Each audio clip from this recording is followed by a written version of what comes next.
dhegaystayaal maanseyahanadii muddada dheer gabayada iyo geeraarada isku halxiraalayn jiray kuwii ugu caansanaa waxaa ka mid ahaa labadii reer ciideedka ahaa weerar burxan iyo faarax cabdi guuleed oo faarax caytama loo yiqin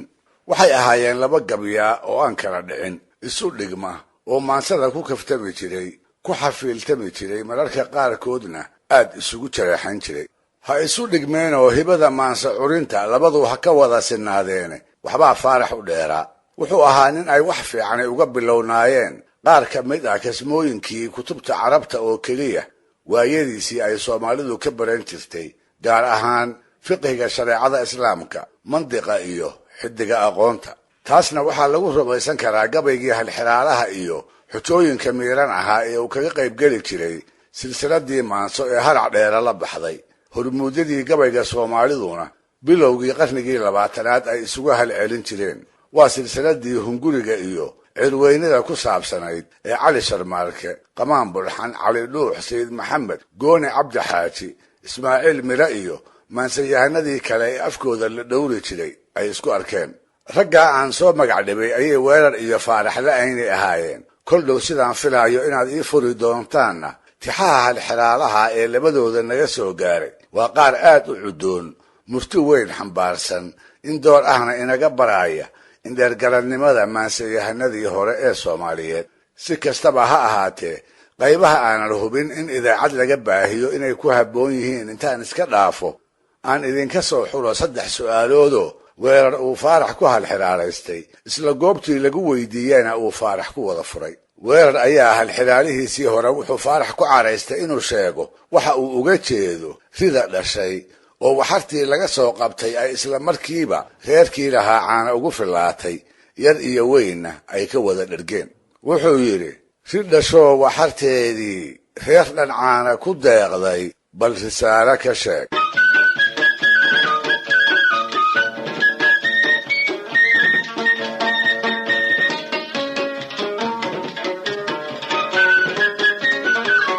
faarax oo gartay wixii uu weerar u jeeday ayaa is yidhi alla ilaahay rida wuxuu ka wadaa firida oo ah iniinta ciidda lagu rido marka masagada la abuuraayo waxartana wuxuu ula jeedaa sabuulka oo ay iniintaasi dhasho badarka uu sido ee laga goostana uu reerkii beertay ka dhergo sidaas ayuu faarax jawaabtii halxiraalaha u gartay ha yeeshee wuxuu ka baqay markuu furo inuu weerar ku diido oo waxba maad furin uu ku yidhaahdo dabadeedna intuu jawaabtii afeef ka hormarsaday ayuu yidhi rid dhashoo waxarteedii reer dhan caana ku deeqday haddii aan run ka sheego asaad been ka rogaasho rabbi baan kugu raacshaye xilli roob aad sugaysaad firi meel ku ridaayo raxmaddii ku heshaayo habeennay ku radaayo biqlay soo rogataayo laamay raaricisaayo dheeliday ruxruxdaayo sabuul gees ka ridaayo hadhow baa la riftaayo mooyaha lagu riiqiyo dherigay ku ritaano intii raad iyo ruux laba risiq waa u noqda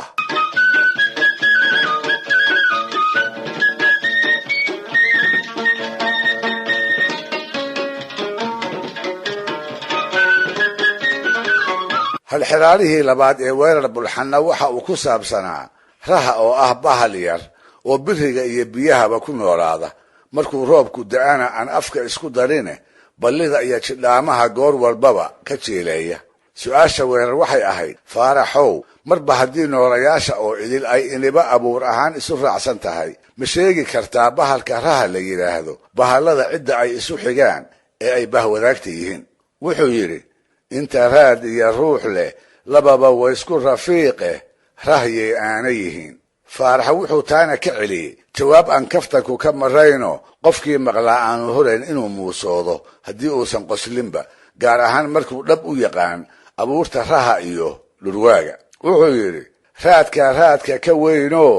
ruuxa ka dheere ruqufraaquf dhaqaaqiyo reeryaqaad xubadiisiyo miskihiisa radeeban raska gaaban dhurwaagay raha aana yihiinoo way isku reer dhicisow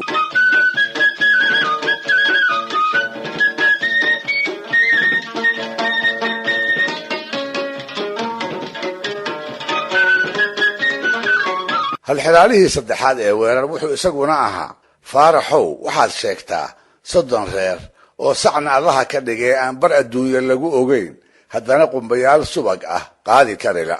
wuxuu yidhi faaraxow 30 reer oon sac adduunyo ka soofin oo subagii sidii weyday sifahooda balsheeg kanna faarax wuu gartay wuxuu is yidhi halxiraalaha weerar jawaabtiisu laba mid bay noqon kartaa safar uu awrta subag ugu raran yahay oo ay reero badani isku soo darsadeen magaalooyinka qaarkoodna ganac ugu wata taasi waa mid tan kale ee suuragalka ahina waxay ula ekaatay sisinta oo ah nagaar laga tuujiyo saliid cunnada lagu iidaanto markaas buu jawaabtiisi ku soo gabagabeeyey labadaas haddii ay noqon weydana waa wax aan jirinoo aad weerarow iska dhoobdhoobatay wuxuu yidhi weerarow 30 reer oon sac adduunyo ka soofin oo subagii sidii weyday safar baa la yidhaayo saa hadday noqon weydana sisin baa la yidhaa saa hadday noqon weydana safsadaa la yidhaa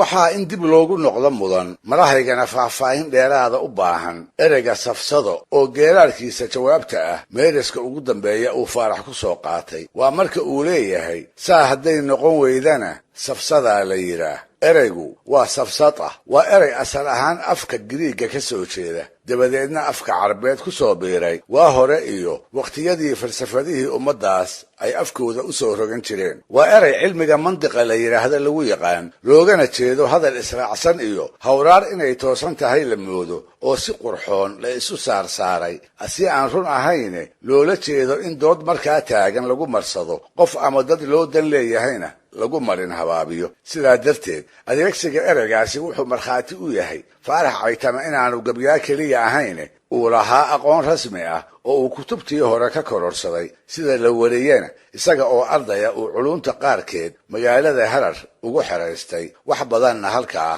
ka raacday dhegaystayaal barnaamijkii dhaqanka iyo hidduhu maanta halkaa inoo joogo waa inoo toddobaadka soo aadan iyo sheekooyin soomaaliyeed oo sarbeeban hadduu eebba idmo